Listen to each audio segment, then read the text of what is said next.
கள்ளக்குறிச்சி மரணத்தினுடைய எண்ணிக்கை கூடுவது திமுகவுக்கு அரசுக்கு ஒரு தீராத பழியை ஏற்படுத்தியிருக்கிறது. அமைச்சர்கள் மற்றும் அதிகாரிகள் மீது முதன்முறையாக கடும் கோபத்தில் ஸ்டாலின் இருப்பதாக தற்போது செய்திகள் வெளியாகியிருக்கிறது. நேற்று நடந்த நிர்வாகிகள் மீட்டிங், அதன் பேரில் போன் கால் மூலமாக நடத்தப்பட்ட மீட்டிங்கிலும் கூட முதல்வர் ஸ்டாலின் கோபமாக பேசியிருக்கிறார் என்று அதிகார வட்டாரங்கள் தெரிவிக்கிறது. கருணாநிதியுடைய காலத்தில் அவரோடு பணியாற்றிய ஓய்வு பெற்ற IAS அதிகாரிகள் சிலர் ஸ்டாலினிடம் சில பல தகவல்களை தெரிவித்துள்ளார்கள். குறிப்பாக அமைச்சர்கள் மற்றும் அதிகாரிகள் மீது நம்பிக்கை வைத்து அவர்களிடம் பொறுப்பை கொடுக்காதீர்கள் என்பதுதான் தற்போது அந்த அட்வைஸாக இருக்கிறது. இப்போதாவது உங்களுக்கு புரிந்திருக்கும் என்கிற ரீதியில் அந்த அட்வைஸ் தற்போது நீள்கிறது. கள்ளச்சாராய விற்பனை தொடர்பாக அனைத்து அறிந்தவராக மாவட்ட SP அலுவலகத்தில் பணிபுரியும் ஒரு போலீஸ்காரர் இருக்கிறார்.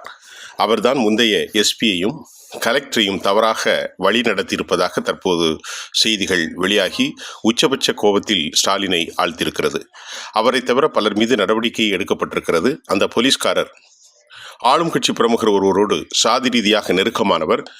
அவரின் தலையீட்டின்படியே தான் நடவடிக்கைகள் பாரபட்சம் காட்டப்பட்டுள்ளது என்றும் ஸ்டாலினிடம் தெளிவாக தெரிவிக்கப்பட்டுள்ளது. இந்நிலையில் கள்ளச்சாராய மரணங்கள் மத்திய உள்துறை வரை தமிழக பாஜக தலைவர்களால் கொண்டு செல்லப்பட்டிருப்பதால் இதுகுறித்து மாநில அரசிடம் ரிப்போர்ட் கேட்டு கடிதம் எழுத டெல்லி ஆலோசிப்பதாகவும் ஸ்டாலினுக்கு தகவல்கள் கொடுக்கப்பட்டுள்ளதாம். கள்ளக்குறிச்சி விஷச்சாராயம் அருந்தி 39 பேர் உயிரிழந்த சம்பவம் ஒட்டுமொத்த தமிழ்நாட்டை உலுக்கியிருக்கிறது. விஷச்சாராய விவகாரம் தொடர்பாக CBCID விசாரணைக்கு தமிழ்நாடு அரசு உத்தரவிட்டுள்ள நிலையில் தமிழக பாஜக தலைவர் அண்ணாமலை மத்திய உள்துறை அமைச்சர் அமித்ஷாவுக்கு பரபரப்பு கடிதம் எழுதியிருக்கிறார். உள்ளூர் போலீசாருக்கு தெரிந்தே கள்ளச்சாராய விற்பனை நடைபெற்று இருப்பதாகவும் உள்ளூர் திமுகவின் உத்தரவு பேரில் நடைபெற்றிருப்பதாகவும் கூட கடிதத்தில் அவர்கள் கூறியிருக்கிறார்கள். அரசியல் ரீதியாக இந்த விவகாரத்தை கையாளுமாறு தமிழ்நாடு பாஜகவுக்கு டெல்லியிலிருந்து அவசர உத்தரவு கிடைத்திருக்கிறது. மேற்கண்ட இத்தகைய விவரங்கள் அனைத்தையும் அறிந்ததால் தான் முதன்முறையாக அமைச்சர்கள் அதிகாரிகள் இரு தரப்பின் மீது கடும் கோபம் கொண்டிருக்கிறார் MK ஸ்டாலின் என்று தகவல்கள் வெளியாகி பெரும் பரபரப்பை ஏற்படுத்தியிருக்கிறது. அமைச்சர்களுக்கு நெருக்கமாக உடன்பிறப்புகள் தற்போது இருந்துதான் இதுபோன்ற செய்திகளிலே ஈடுபட்டிருக்கிறதாகவும் தகவல்கள் கிடைத்திருக்கிறது. இது பற்றி அமைச்சர்களிடம் சரமாரி கேள்விகளை முதல்வர் ஸ்டாலின் கேட்டுள்ளார்.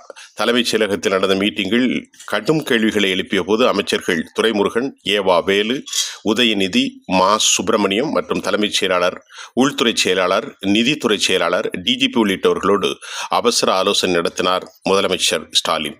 சம்பவம் எப்படி நடந்தது என்பதை அமைச்சர்களும் அதிகாரிகளும் விரிவாக முதலமைச்சர் ஸ்டாலினுக்கு எடுத்துச் சொல்லியிருக்கிறார்கள். குறிப்பாக மாவட்ட சட்ட ஒழுங்கு பிரிவும் கலால் பிரிவும் கள்ளச்சாராயம் காய்ச்சுவோரிடம் மாதம் மாமூல் வசூலித்து வந்த விவரங்களை பற்றியும் கூறியுள்ளார்கள். அதை கேட்ட ஏவா வேலுவிடம் இது எப்படி உங்களுக்கு தெரியாமல் நடந்தது என்று கடிந்திருக்கிறார் MK ஸ்டாலின். சேலம், கள்ளக்குறிச்சி, திருவண்ணாமலை மாவட்ட அரசியல் தலைகளுக்கு சிலருக்கும் கப்பம் கட்டப்பட்டு வந்துள்ளது. இதனால் ஆக்ஷன் எடுப்பதில் தவறு நிகழ்ந்துள்ளது.